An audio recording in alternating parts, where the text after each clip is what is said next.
Selling lies and buying time, killing people next in line. Lower classes, social slime, they don't matter. Genocide, sick from water, sick from air. Making money, they don't care. Caesar shit, force of air. Fuck them back, it's only for they war.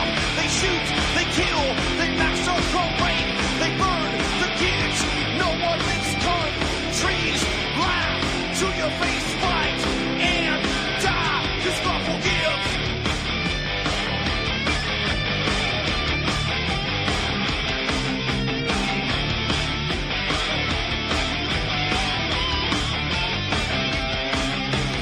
Selling lies and buying time, killing people next in line. Lower classes, social side, they don't matter. Genocide, sick from water, sick from air. Making money, they don't care. See their shit, force of air. Fuck them back, that's only fair. They bomb, they shoot, they kill, they massacre, rape, they burn the kids. No one makes countries lie to your face, fight and die. Cause God forgives. Yeah. Coming back around again.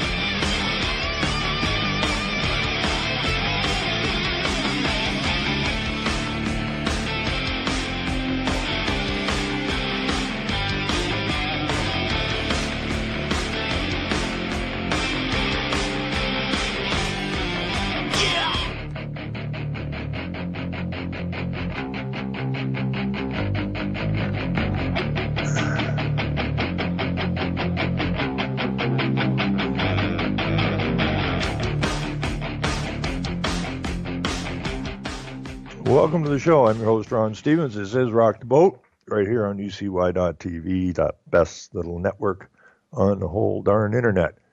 Anyways, beautiful day today. It's the 8th of June, and it's like we live in court anymore. This is getting ridiculous, you know. We were back to Newmarket on Monday, which is like, I don't know, call it a 2.5-hour drive either way. For Michael Schmidt, a milk farmer who's being bastardized and persecuted for 23 years now. And yesterday, we were at the courthouse in Walkerton, which is only 25 miles away, for Farmer George. And tomorrow, we'll probably be back in Walkerton court for Michael Schmidt again. This was a case that started an obstruction charge against Michael and several others from the last raid on the farm back in the fall of 2015, and so that's been ongoing. Just a total, you know, what kills me is that all these people. And there was a good 200 people showed up for Michael's case in Newmarket, traveling from all over Hell's Half Acre at their expense, you know, taking day off work at their expense. And these criminal, and I put that in quotes, criminal lawyers and crowns and judges and that, and are all getting full paychecks. You know, they just want to write tickets, right? Because then you are, you know, inconvenienced to say the least. But that's how they get their paychecks. They have to inconvenience people to get a paycheck. And they don't seem to mind doing it. But it's really starting to get pathetic. Most, and I mean most, of the so-called crimes that are brought to court in this country, most any other country, most of these so-called crimes, there's been absolutely no harm committed to anybody. But they need these people into court in order to fill their pockets. And that's what they're doing. So yesterday we were going to, you know, George was right yesterday. You know, we were going to go over there because you never know what time somebody's going to be in the courtroom.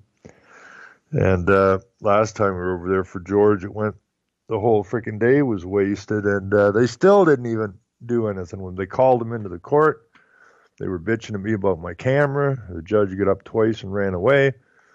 And the last time, ran away, said, mumbled something about bail hearings had to be dealt with.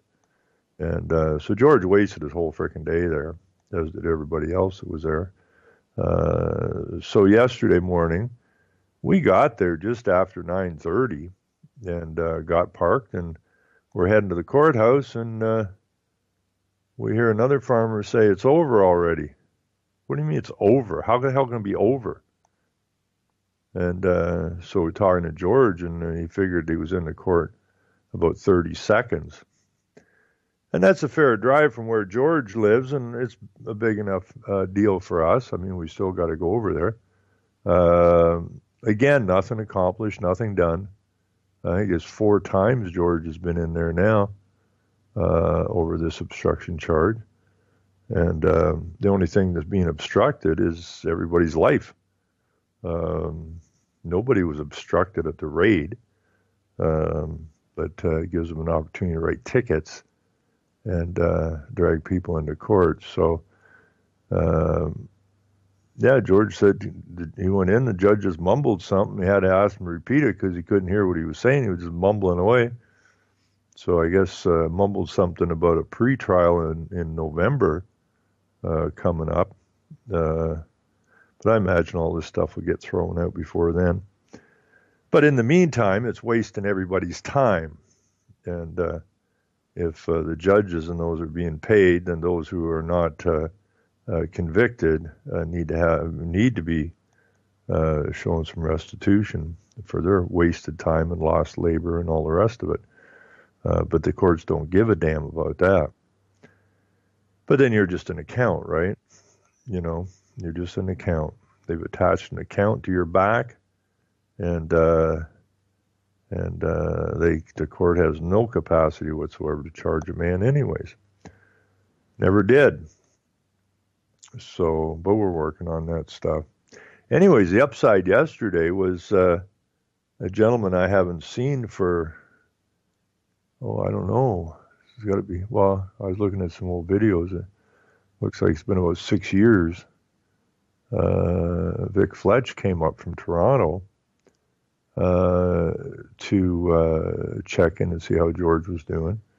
And now Vic Fletch is, he is, I can't remember if it's a Fletch or just Fletch, but anyways, I met him looks like about 6 years ago, when I was filming some stuff George had going on at the Owen Sound Courthouse. And this gentleman showed up. That was George was in the court, and a friend of mine was doing a bit of a talk on the street, so I was filming that. And I met Vic, and then I met him again in Woodbridge. What's it called? Not Woodbridge, but Woodford, Ontario, between Owen Sound and Meaford. A friend of mine was putting on a group talk, had a lot of speakers in there, a lot of good food, organic food and whatnot. And Vic showed up to that thing too. So I hadn't seen him since. And Vic is the publisher, editor, owner of Toronto Street News. And I got kind of worried about it. I haven't heard of him, or heard from him, or seen him for quite a while. So, you know, the 4 of us, me and Paul and George and Vic, went out and had breakfast yesterday morning after we got away from the courthouse, and you know, had a bit of a chat. So I knew Vic had been firebombed 3 times. That was the last I knew of it. But he's up to 4 times now. There's some people in places of power do not like what Vic is putting in his Toronto Street News, and I don't know if I'm responsible for it or not, because when I met Vic, I went through his paper and I said, you know, this is pretty good stuff, but you need to go a little deeper than that. And so we had a chat, and after he went a little deeper on that, he started getting firebombed. Um, so, but he ain't quitting. I'm not sure how old Vic is, but probably, he's got to be in his 70s. Has to be in his 70s. His mom's alive and doing well, and she's 95, so, Vic's got to be in his 70s somewhere. But a hell of a nice guy. We had a really nice chat. And, I told him your Toronto Street News is a little hard to find. He said, well, we don't have a lot of staff in that. He's been doing this, I forget how many years now. Quite a while anyways. I don't know, it's 12 or 14 years or something he's been doing this paper. Been quite a while. And so, he mainly distributes it downtown Toronto. And what he does is he gives it to the street people. And I think the cover price on it's like $3 or something. It runs around 24 pages, full of information, and gives it to street people, and then they sell it, and I think they keep the money. So he produces it and prints it and gets it downtown, and then the street people can sell it to make some money, and he's gotten a lot of hassle over the years, but he keeps putting one foot in front of the other, and does what he knows he needs to do, and he does it well, and may he live a very, very long time, because we need more people like Vic out there on the street, getting the news out. We were talking about this being firebombed, and he, I think there was a couple of people died in these things as well. But I was telling him, I was reading about a lady, really, and then her group down. I can't remember if it was Argentina or Venezuela or where the hell it was, down there somewhere. But they had the same problem. They were being firebombed and having their equipment smashed and that. Truth is a real bitch, man. These corrupt dogs that run the world, they just want to keep the lid on the truth best they can. And, they're having a more difficult time every day now, which is good. It's almost funny. Yeah, but I was talking to Vic, what it costs him to print his paper, and so he told me, and I thought, that's a lot better price than I've been able to get. So we're gonna see what we can get hooked up with their printer. Because I have other people up in this neck of the woods, and I have a lady who's living in Guelph now who wants to get a paper going in Guelph, and she does a lot of the council meetings and whatnot, and it needs to be exposed. I don't know how it'll fly down there because it's really a university town.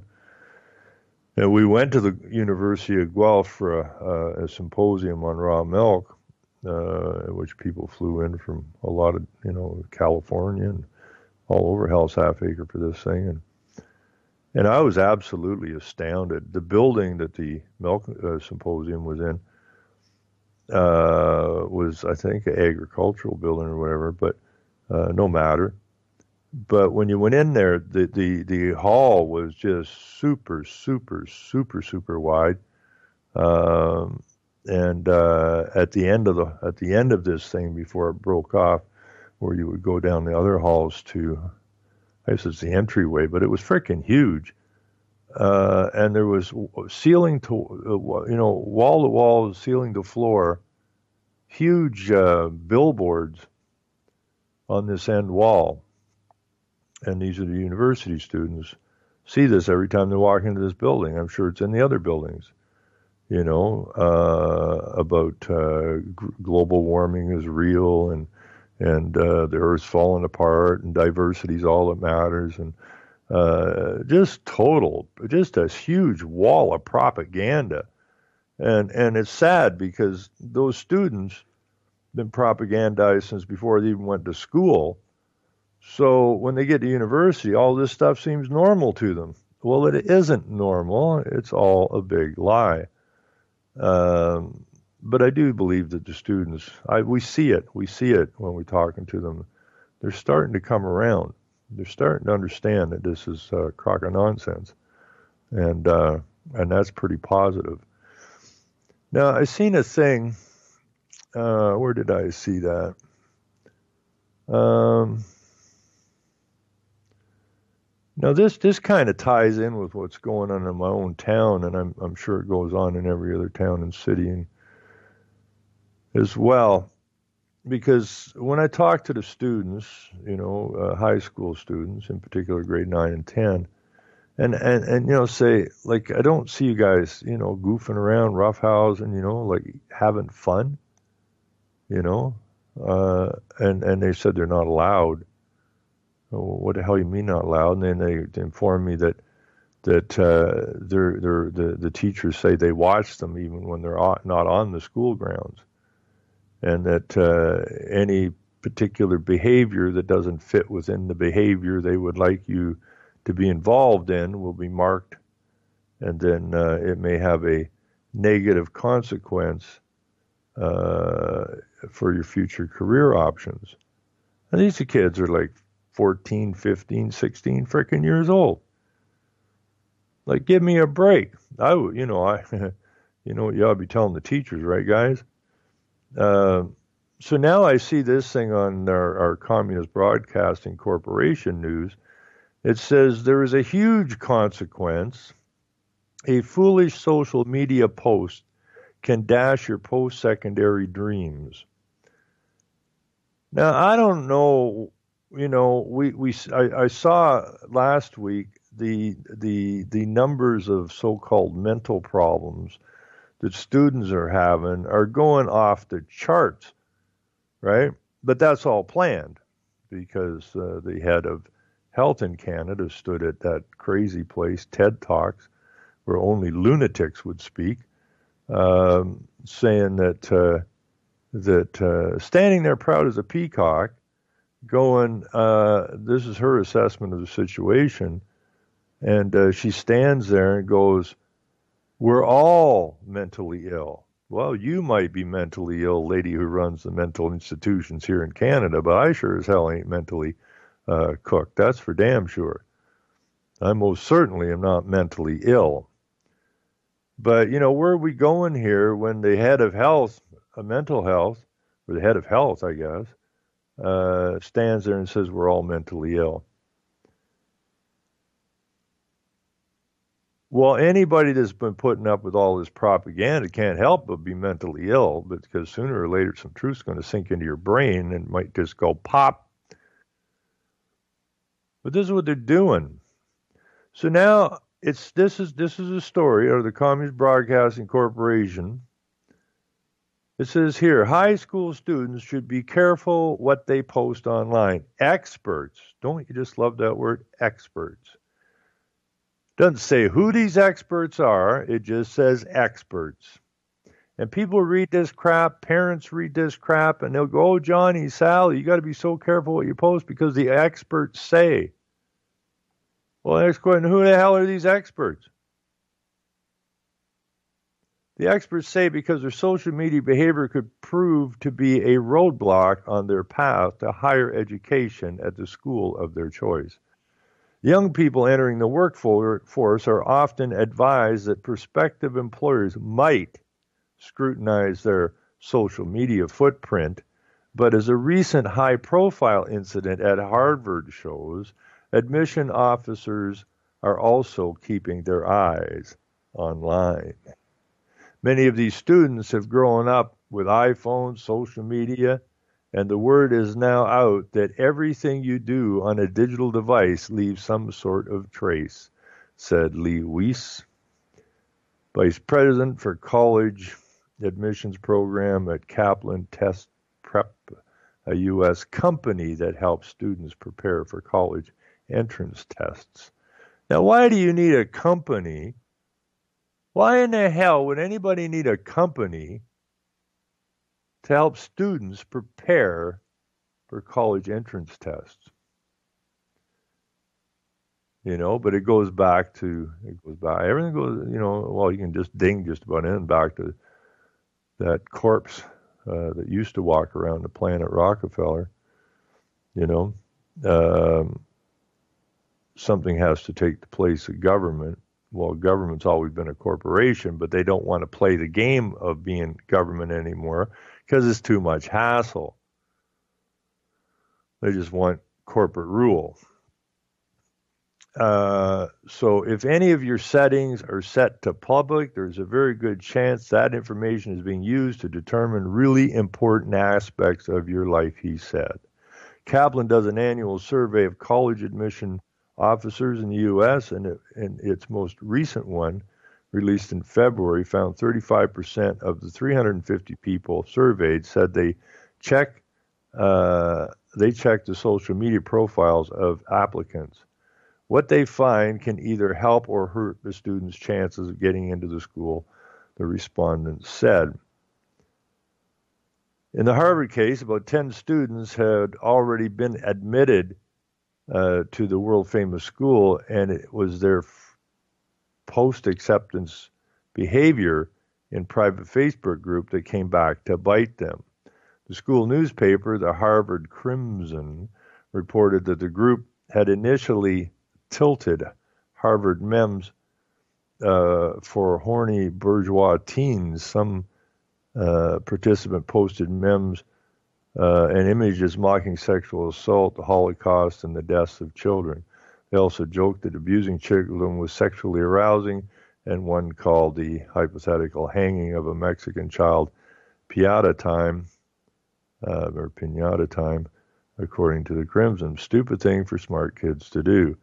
Harvard's admissions office found out about the postings, asked these students for explanations, and revoked several of their offers in mid-April, according to the report. If these kids got into Harvard, they were really bright, smart kids.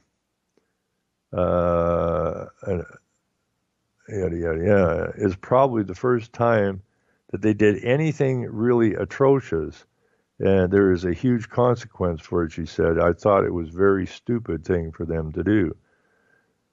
Well, what's really atrocious, what's absolutely, completely atrocious, is that they take these little children away from their parents and put them in a public school and fill their heads with lies from the day they walk into that first building till they get through their universities, and they continue to believe the lies when they get into the business part of it after post graduate school. That's what's really atrocious.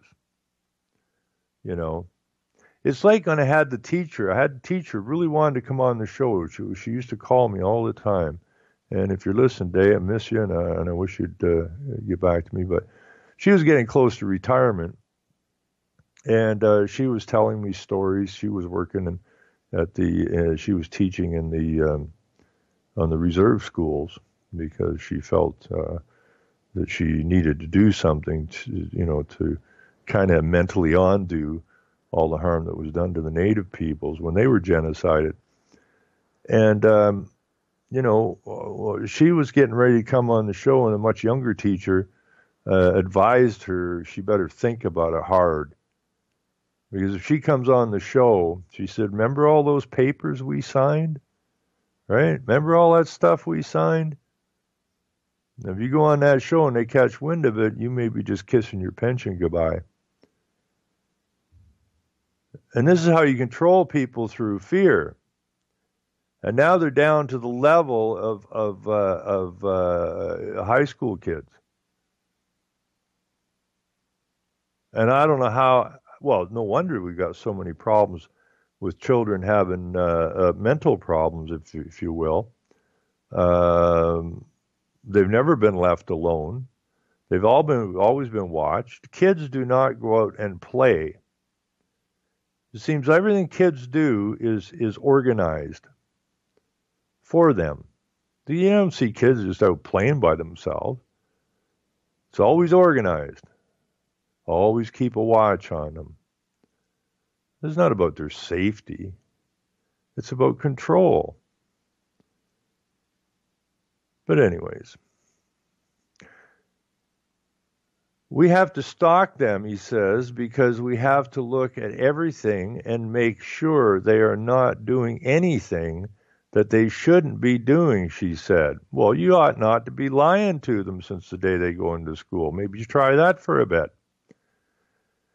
He goes on to say, I think it's important for students to learn early on in high school what's too much information, what to post, what not to post, said Cohen. Do post photos with family, volunteering in the community, or taking part in athletic or artistic activities, she tells clients.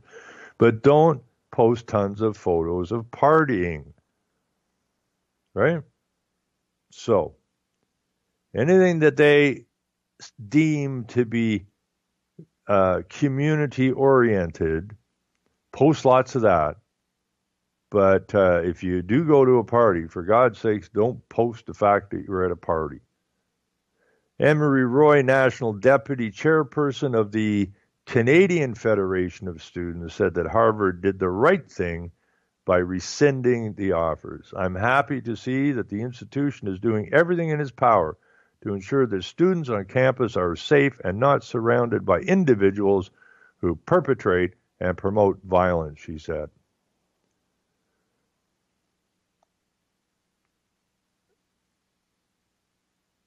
This is really pathetic. You know, this is really, really pathetic.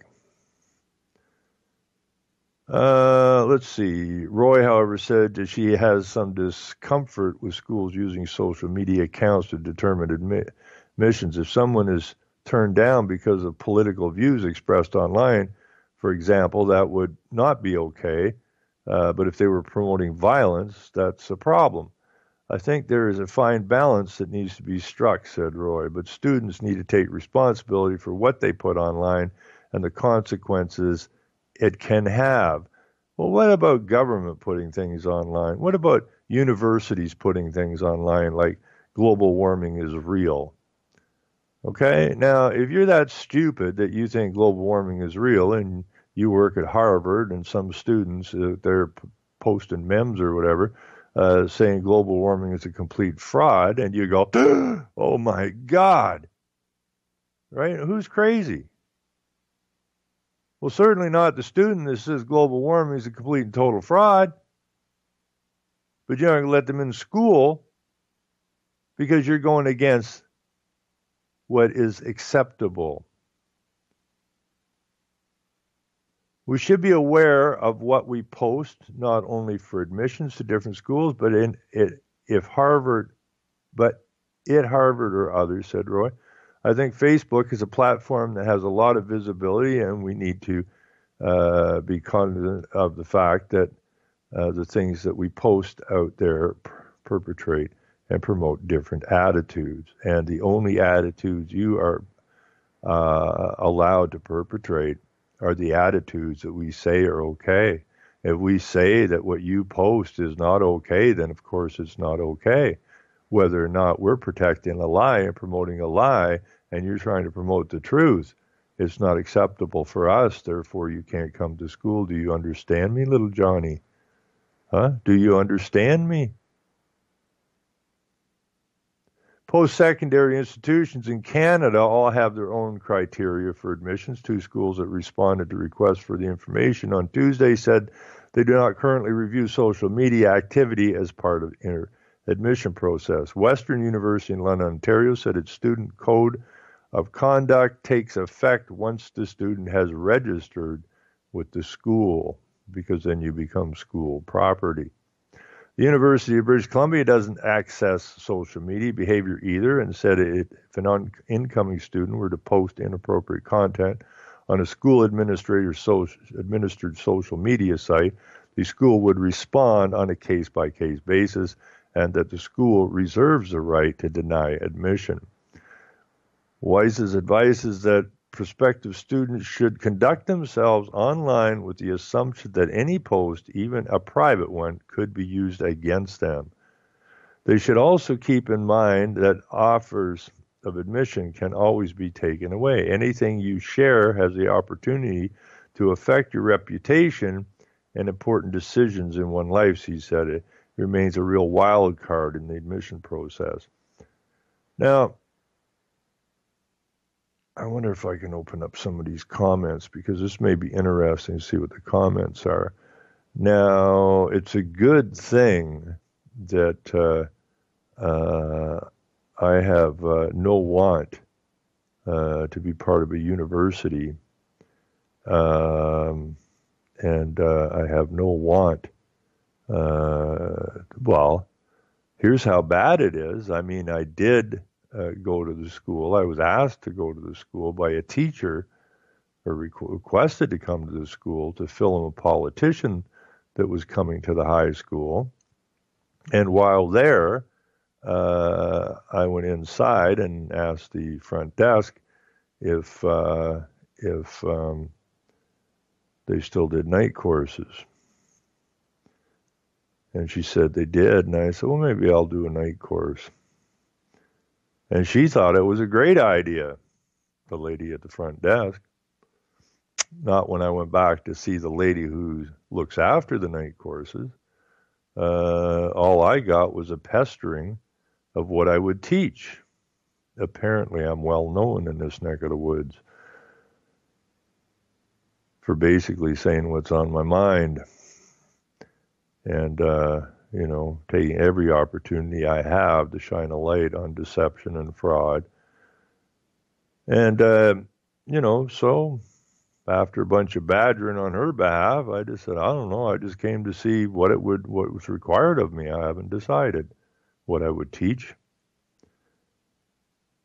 But she kept at it. So I said, well, just let me think about it a minute. What would I teach if I was going to teach a night class? I looked at her and I said, I know what I'll teach. I'll teach a course on Canadian history. It seems pretty tame, but then apparently they know who I am. And this Borg bitch, if I could use the term, comes across the desk with her finger up my nose, and her eyes are completely basically out of her frickin' head. And comes across, and it was Borgish, she come across the desk and say, well, you don't want anything radical here, right? Whoa, radical, Canadian history. I see your point. The Canadian history I would teach would be completely different than the Canadian history you teach, but then the Canadian I would teach would be so much closer to reality than what you teach. And then she finished up, we know who you are, right? Woo, So that's the way it is. And we got to break this pattern. We got to get control of the schools, and we got to get control of the councils, or this is just going to continue to get worse.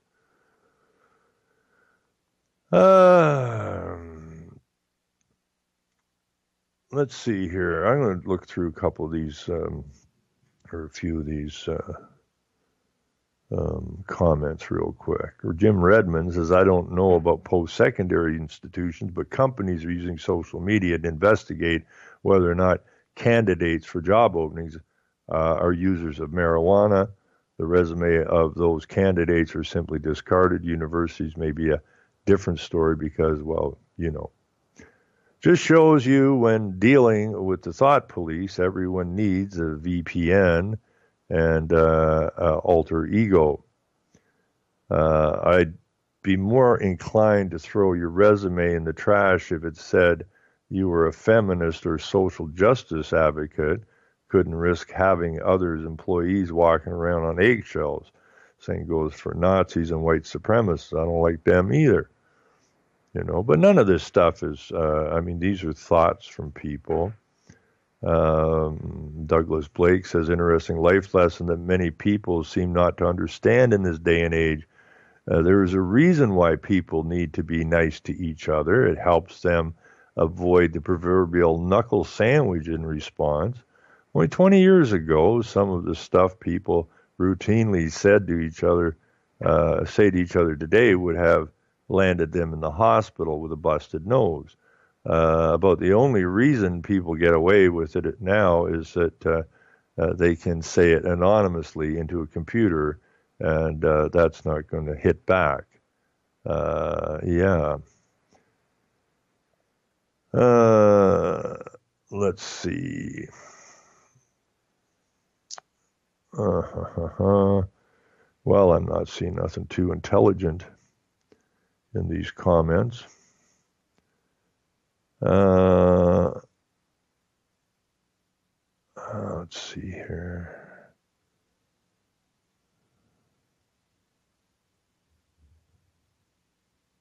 Let's see here. I really am not seeing any intelligent comments at all.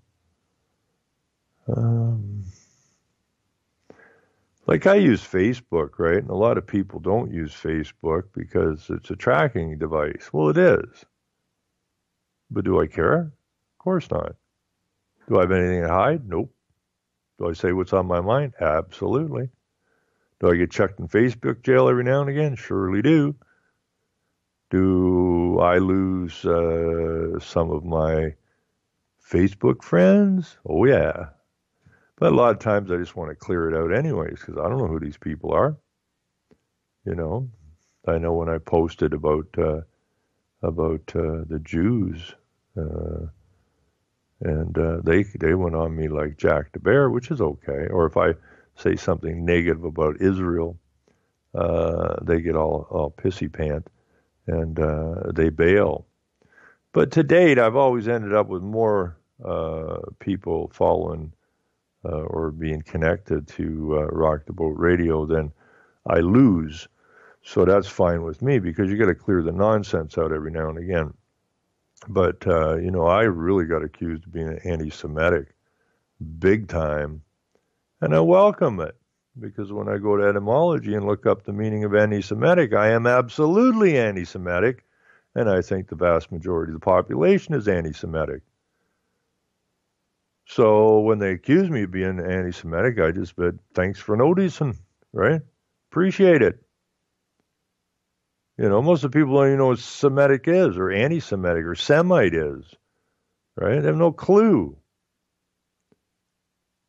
So I'm anti-Semitic. I do not like the control that the Semites, supposedly the Jews in this case, have over control over education, media, politicians, banking, lawyering, and so on and so forth.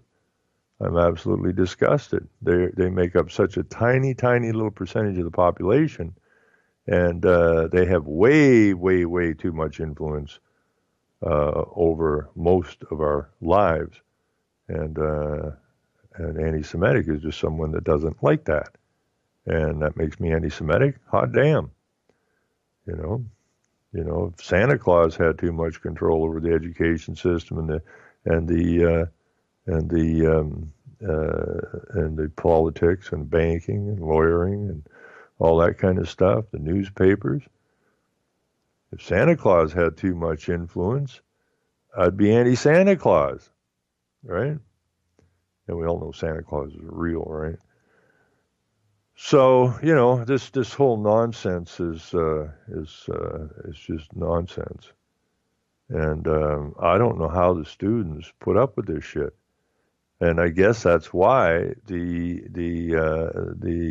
exponential rise in apparent mental illness in young people today. They're running around, freaking out, right? Like, who's watching me? Did I say the wrong thing? If I did put in a mem that, I was goofing around, I found out later, holy crap, something like that could get you excluded from a university. What'll I do? Oh, I don't know, I'll run off a bridge and kill myself. When are these people going to learn to stand up and give them the middle finger? Piss off. Or a knuckle sandwich. Right?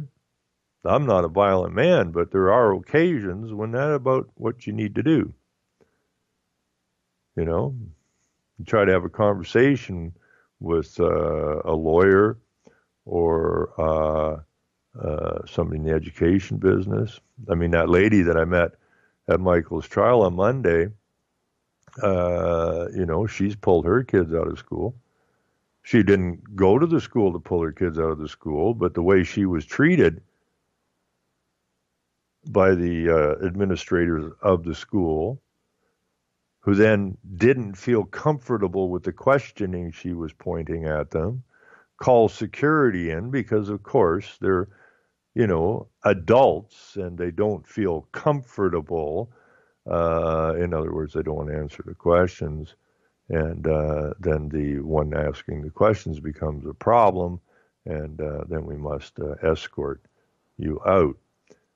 This is what's going on, and why people put up with it is completely and totally beyond the scope of my capacity to understand it. I will never understand it. I will never accept it.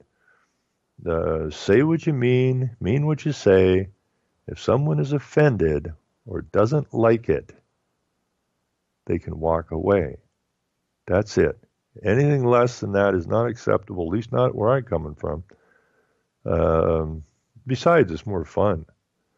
These people, these so-called experts are such wusses that, and they're not intelligent people. These are not intelligent people. These are regurgitators of the global norms, so to speak.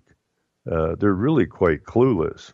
And if you get into a conversation with them, you can twist them into a knot really quick, because what they're spewing is garbage. And it's not hard to tear them down. You don't have to even yell at them. You can watch their brains start to bubble on you. You can't deal with it. And then they feel uncomfortable, or they feel threatened. And, we're having a conversation, you twit, right? But you don't feel comfortable. Run away. Piss off. You should not be in the public sphere whatsoever. You're too stupid. You're too damn dangerous. Ignorance is not bliss. It's dangerous. So, anyways, that's what's going on with the students, with the schools. I don't plan on working for anybody. I've never really worked for that many people. Usually dealt with it myself. But when I did, I don't ever recall walking into a job. In fact, I refused to fill out resumes. I've never filled out a resume. Well, you have to fill out a resume. We'll leave that for the other people, huh? Right? I don't do resumes. Now, who's doing the hiring? That's all I want to know. And I'll deal with them. Now, after we have a chat, if they don't like who I am or what I'm up to, then they can say goodbye. Thanks for dropping in. But I do not fill out resumes, and I don't play lottery tickets. Because that's all a resume is. They got all these stupid people filling out resumes, And it's like a lottery. You fill out a resume and you send it in. It's like a freaking lottery. They're going to hire one or two people. 10,000 people send a resume. Who in the hell is going to go through all these resumes? Certainly not me. Just find me somebody who can do the damn job. I don't give a shit what memes they stuck up on Facebook or social media. I don't give a shit what their personal thought processes are, right? Can you do the damn job? Period. And most any company I ever went to work, they understood short order, I can do the job. I've never had to be on a job for any length of time at all before I was running some aspect of this thing and looking for better ways that they could operate it, better ways to work their people, better ways to get the best out of their people. And the best way to get the best out of people is not by spying on them. So building a team. This is getting so freaking bad. It's getting beyond words. Now, if I can find this thing, I've been talking a long time about, the difference between legal and law, and a lot of people are starting to get that now, and I greatly appreciate that fact. You do an awful lot of research, and I was like using the old Webster's and etymology and the KJVBible.net, which is just a King James Bible search engine, which is perfect for me. And so you're bouncing these things around and you're digging through them and trying to put them in perspective and that. And so I ran into this thing, this human. I get really irritated when people call themselves human. It really irritates the piss out of me. I slip up one time or once in a while. Once in a while I'll say the word person, which I have, we've been trained to say these words since we were little.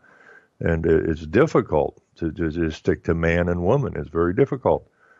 But the fact is, we were in court that time, and, the Crown stands up because he's having a hard time. And he stands up, and I don't know why he said it, because you're an idiot. Just because you're a Crown attorney don't make you real bright. But he stands up in the court, and he puts his arms up in the air, and he goes, "Your Honor, we're all human beings here." And I just looked at him and stuck my finger in his face and said, "Don't ever, ever, ever call me a human being. Okay, if you want to be some offshoot of an ape, fill your frickin' boots, but don't drag me there, because I'm no animal." But that's exactly what the legal system was set up to do, to take away your rights as a man, take away your dominion as a man. So anyways, I ran across this site. There's two sites that will always, well, this I think is a very good site. A gentleman sat down and started with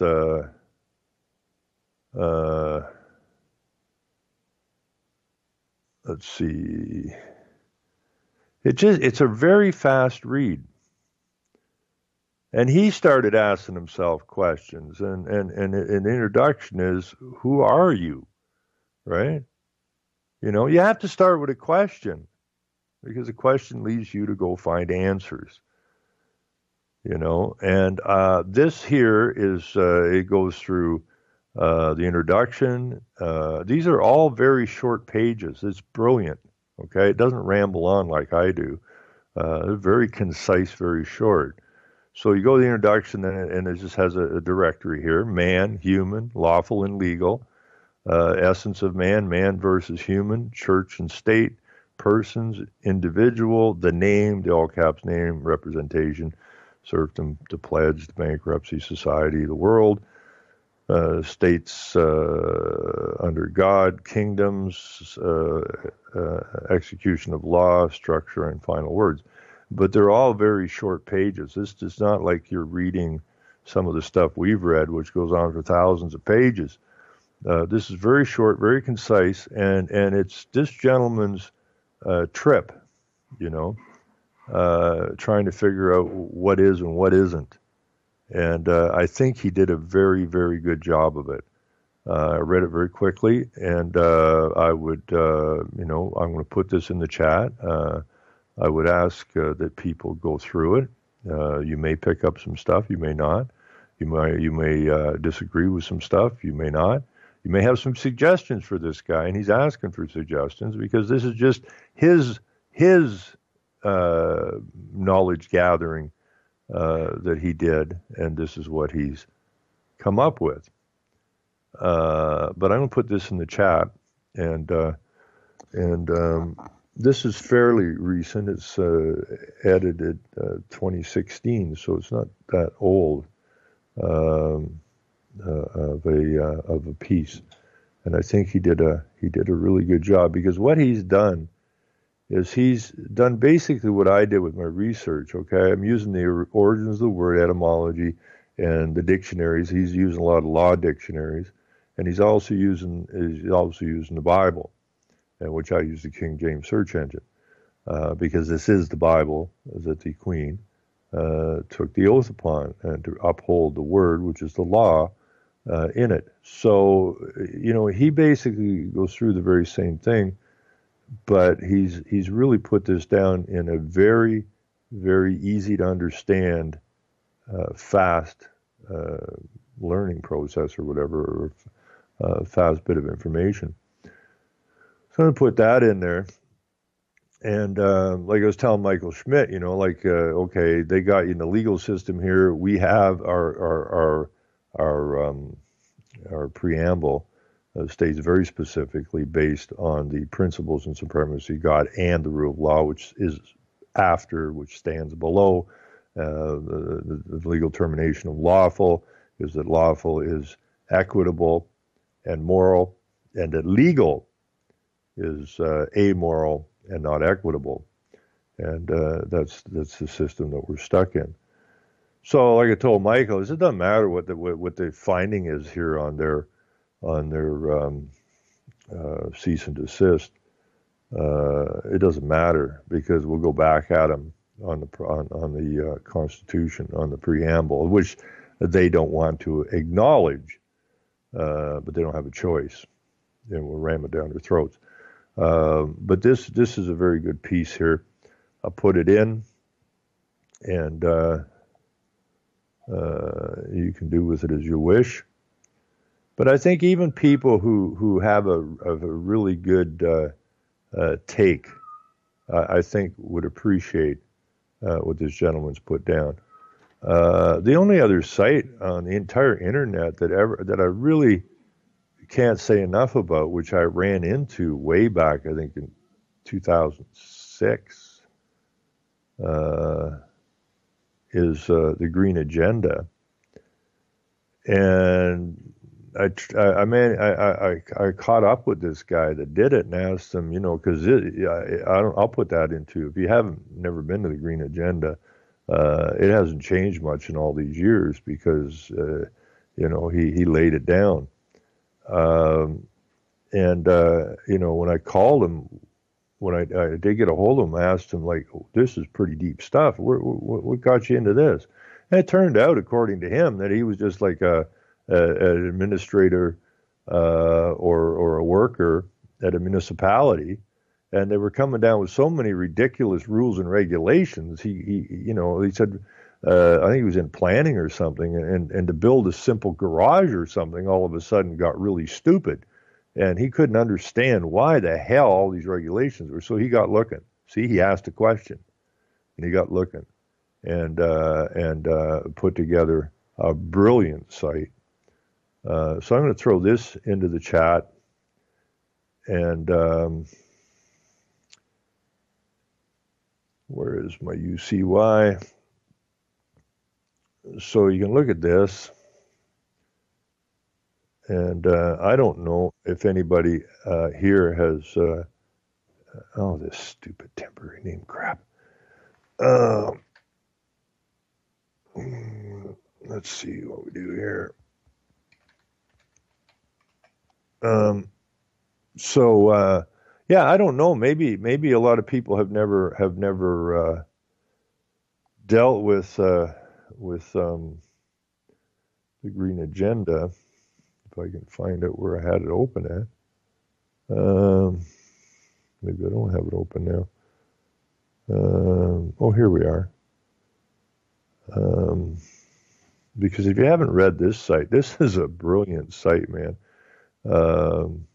Because it's so deep, right? Just because it's so deep, and it's the same thing. It's easy to get through. There's nothing else on the site. So it doesn't drag you from here to there.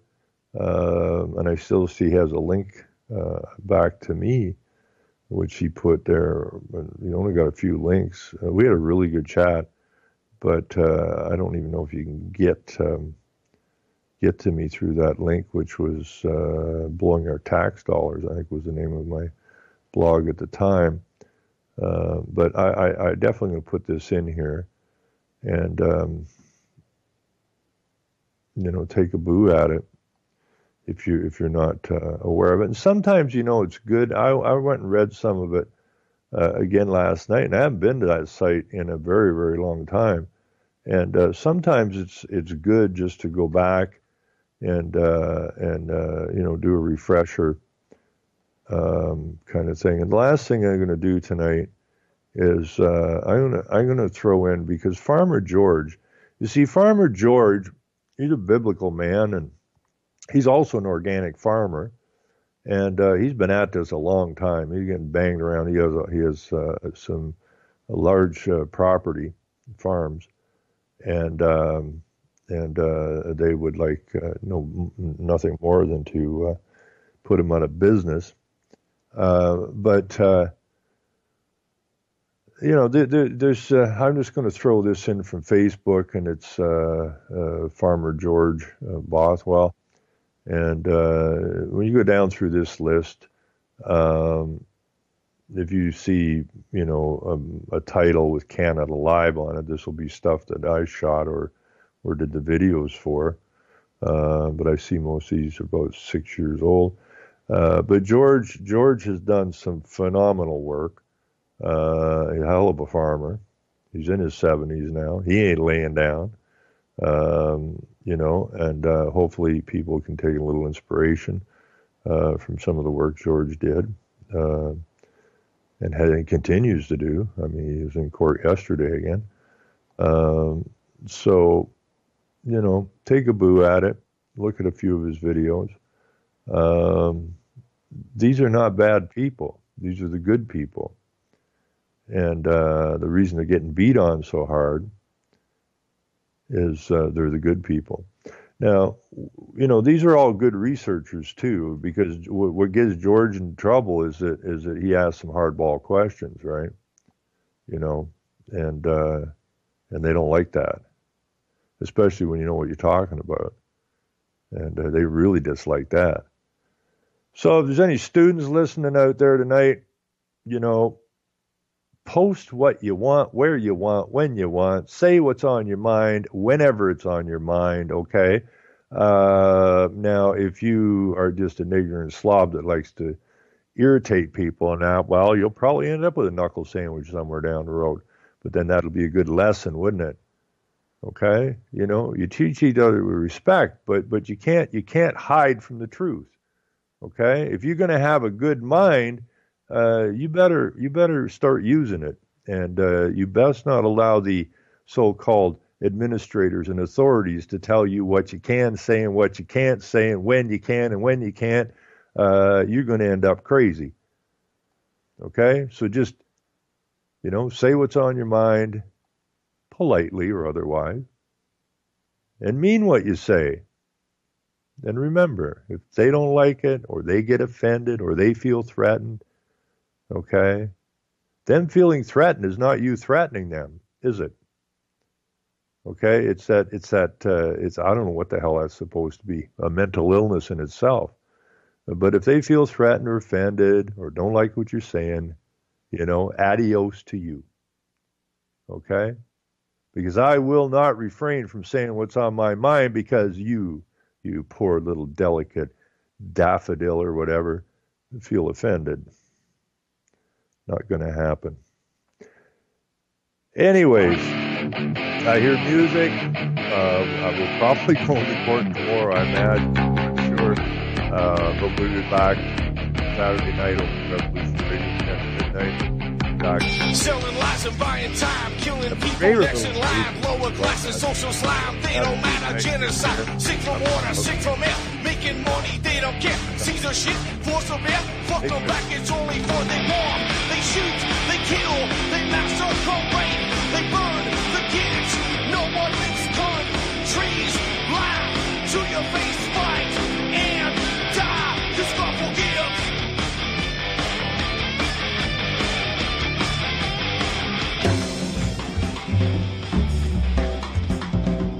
My name is S.M. Gibson, and I am the host of Anti-Media Radio on UCY